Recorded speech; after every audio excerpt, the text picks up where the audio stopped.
Stage 4 మోకాళ్ల అరుగుదలకి నొప్పి లేకుండా కీళ్ల మార్పిడి ఆపరేషన్ చేయబడును. Doctor Ramesh Gajula, endoscopic spine ortho surgeon and pain physician, panacea spine pain ortho and sleep centre, Uppal, Hyderabad. 2024 సార్వత్రిక ఎన్నికల్లో తమ ప్రభుత్వం గనక అధికారంలోకి వస్తే రెడ్ బుక్ ఎట్టి పరిస్థితులు అమలు చేస్తాం. గత 5 ఏళ్ల పాటు కూడాను మా టీడీపీ నాయకులు చేసినటువంటి అవమానాలు కావచ్చు, అరెస్టులుగా రివెంజ్ తీర్చుకుంటామని రెడ్ బుక్ రాజ్యాంగాన్ని 16 నెలలుగా ఆచరించి వస్తున్నటువంటి ఈ తరుణంలో ప్రస్తుతం మాత్రం వైఎస్ఆర్ కాంగ్రెస్ పార్టీ తమ పార్టీ అధినేత ఇచ్చిన పిలుపు మేరకు డిజిటల్ బుక్ను మాత్రం ప్రతి ఒక్కరికి అందుబాటులో తెచ్చారు. 16 నెలలుగా వైఎస్ఆర్ కాంగ్రెస్ పార్టీ నాయకుల అరెస్ట్, అదేవిధంగా అంటే తప్పుడు కేసులు పెట్టి ఈ పరిణామాలన్నీ కూడా ఒక చరమగీతం పాడేందుకు ఇప్పటి నుండే డిజిటల్ బుక్ అమలు తెచ్చినటువంటి ఆ పోస్టులను కూడా ఆవిష్కరించారు. ప్రస్తుతం ఈ విషయంపై మనతో మాట్లాడడానికి ధర్మాన రామ్మోహన్ నాయుడు ఉన్నారు. చూస్తే కనుక ఈ డిజిటల్ బుక్ సారాంశం ఏంటి, దీనివల్ల ప్రజలకి అదేవిధంగా వైఎస్ఆర్ కాంగ్రెస్ పార్టీ నాయకులకు కావచ్చు, కార్యకర్తలకు ఎటువంటి భరోసా లభించబోదు? అన్యాయానికి గురవుతున్న కార్యకర్తలకి కోసం రూపొందించినటువంటి బుక్కే ఈ డిజిటల్ బుక్. ఈ డిజిటల్ బుక్లో ప్రతి కార్యకర్త జరుగుతున్న అన్యాయాలు అన్నీ కూడా క్యూఆర్ కోడ్ ద్వారా చూడండి. ఒకసారి క్యూఆర్ కోడ్లో పొందుపరచాలి. 2 రోజుల క్రితమే తాడేపల్లిలో జగన్మోహన్ రెడ్డి గారి అనౌన్స్ చేయడం కూడా జరిగింది. ఈ రోజున రాష్ట్రంలో రాక్షస పాలన జరుగుతుంది. మీ అందరికీ తెలుసు. గొంతెత్తి నిలదీయడానికి కూడా అవకాశం ఉండటం లేదు ఈ కూటమి ప్రభుత్వం. హౌస్ అరెస్టులు, ధర్నాలు చేస్తే అరెస్టులు చేసేయడం, గట్టిగా మాట్లాడితే ఇబ్బందులు పెట్టడం. ఇందాకే విన్నాను ఒక 10 నిమిషాల క్రితం. ఎక్కడ ఒక ఐఏఎస్ ఆఫీసరు విజయవాడ వర్షం వస్తే విజయవాడ మునిగిపోతుంది, గుంటూరు ప్రాంతం విజయవాడ ప్రాంతం మునిగిపోతుంది అని అన్నాడని అతనికి ట్రాన్స్ఫర్ చేశారు. అంటే ఏం జరుగుతుంది ఒకసారి ప్రజలు ఆలోచించాలి. మరి ఈ రోజున వైసీపీ పార్టీ మీరందరూ చూస్తున్నారు, సంక్షేమానికి పెద్దపీట వేశారు జగన్మోహన్ రెడ్డి గారు 19 నుంచి 24 వరకు. ఇచ్చిన హామీలే కాదు, ఇవ్వని హామీలు కూడా ప్రవేశపెట్టారు. కరోనా లాంటి విపత్కరమైన సమయంలో కూడా ఏ కార్యక్రమాలు ఆగలేదు. వాలంటీర్ వ్యవస్థ తీసుకోండి, సచివాలయ వ్యవస్థ తీసుకోండి, శాచ్యురేషన్ పద్ధతిలో సంక్షేమ కార్యక్రమాలు ఇవ్వడం మీరు చూడండి. అన్నీ కూడా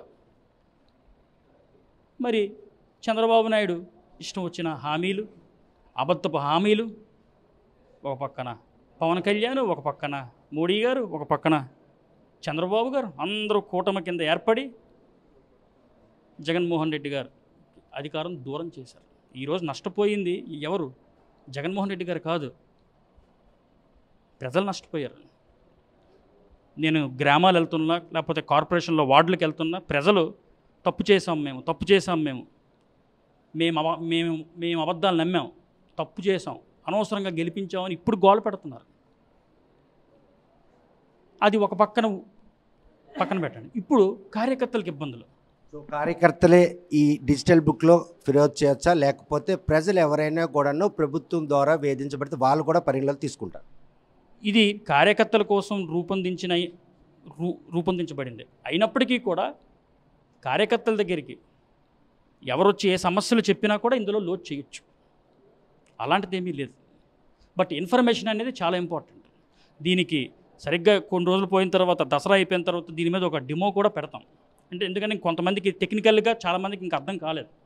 అంటే క్యూఆర్ కోడ్ ఎలా లోడ్ చేయాలి, ఎలా డౌన్లోడ్ చేయాలి, ఇవన్నీ కూడా వాళ్ళకి ఇంకా మేము కొంత చిన్న క్లాస్ కూడా తీసుకుంటాం. అంటే ఓవైపు వాళ్ళు రెడ్ బుక్ రాజ్యాంగాన్ని అమలు చేస్తున్న నేపథ్యంలో డిజిటల్ ఏదైతే బుక్ ఉందో ఈ డిజిటల్ బుక్ ద్వారా రివెంజ్ పాలిటిక్స్కి తెరలేపే పరిణామమా, లేకపోతే బాధితులు మాత్రమే న్యాయం చేసేందుకు రూపొందించినటువంటి డిజిటల్ బుక్గా పరిగణలు తీసుకోవాలి?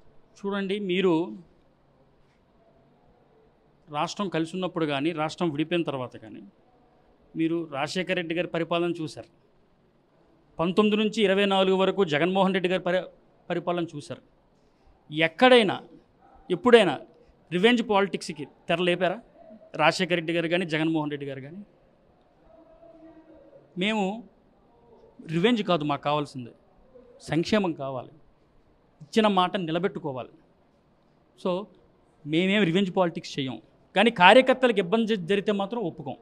అప్కమింగ్ లీడర్గా ఈరోజు అసెంబ్లీలో బాలకృష్ణ మాజీ ముఖ్యమంత్రి జగన్మోహన్ రెడ్డి సభలో లేకపోయినా ఆయన గురించి అటువంటి అనుచిత వ్యాఖ్యలు చేయడాన్ని ఒక అప్కమింగ్ లీడర్గా ఏ విధంగా తీసుకుంటారు? ఆయన చూసి చాలామంది నేర్చుకుంటారు, చాలామంది సినీ ఇండస్ట్రీలో అభిమానులు కూడా ఉన్నారు.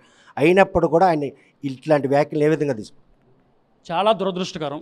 బాలకృష్ణ గారు అసెంబ్లీలో జగన్మోహన్ రెడ్డి గారు పట్ల వ్యవహరించిన తీరు చాలా బాధాకరం. బాలకృష్ణ గారు అభిమానులు కూడా ఖండించే పరిస్థితి వచ్చింది. ఇది వాస్తవం. ఇది ఎందుకంటే ఆయన చాలా తప్పు మాట మాట్లాడాడు. ఇంకొకటి కూడా, మరి పవన్ కళ్యాణ్ గారు, మరి నాగబాబు గారు, మరి జనసేన పార్టీ వాళ్ళు ఎందుకు ఖండించట్లేదో నాకైతే తెలియదు. కానీ చాలా చాలా అనుచిత వ్యాఖ్యలు చేశారు. అసలు సైకో అని అనడం ఏంటండి? అసలు సైకో ఎవరండి? బాలకృష్ణ సైకో. బాలకృష్ణ గారు ఒక్కసారి మీరందరూ ఒకసారి మీడియా సోదరులు మీ అందరికీ తెలుసు, ఒక్కసారి 20 సంవత్సరాలు వెనక్కి వెళ్ళండి. 20 సంవత్సరాలు వెనక్కి వెళ్తే ఏం జరిగిందో అందరికీ తెలుసు.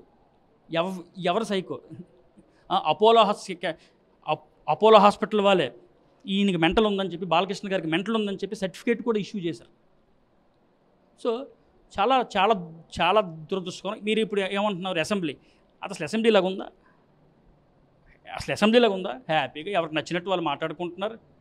స్పీకర్ జోకులు వేస్తాడు, డిప్యూటీ స్పీకర్ మళ్ళీ జోకులు వేస్తాడు, కింద నవ్వుకుంటున్నారు. ఏమైనా ప్రజల మీద ఏమైనా ప్రజల సమస్యల మీద ఏమైనా మాట్లాడుతున్నారా? చెప్పండి. దురదృష్టం. ప్రజలు ఇవన్నీ గమనిస్తున్నారు. మేమందరం కూడా మళ్ళీ చెప్తున్నాం, ఎవరు ఎన్ని కుట్రలు పన్నినా, ఎవరు ఎన్ని అడ్డంకులు సృష్టించినా జగన్మోహన్ రెడ్డి గారికి మేమంతా కూడా అండగా ఉంటాం. ప్రస్తుతం ఏదైతే రెడ్ బుక్ రాజ్యాంగం అమల్లో ఉన్న ఆంధ్రప్రదేశ్లో వైఎస్ఆర్ కాంగ్రెస్ పార్టీ కార్యకర్తలు నాయకులపై కేసులు పెట్టడమే కాకుండా వేధింపులకు గురి చేయడం, ఈ పరిణామాలన్నీ కూడాను వారి సమస్యను తీర్చేందుకు మాత్రం ఈ డిజిటల్ బుక్ ఎంతగానో దోహదపడుతుంది.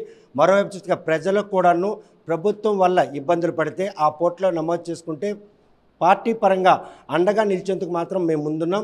ఏదైతే బాలకృష్ణ చేసినటువంటి వ్యాఖ్యలు మాత్రం తీవ్రంగా ఖండిస్తున్నాం.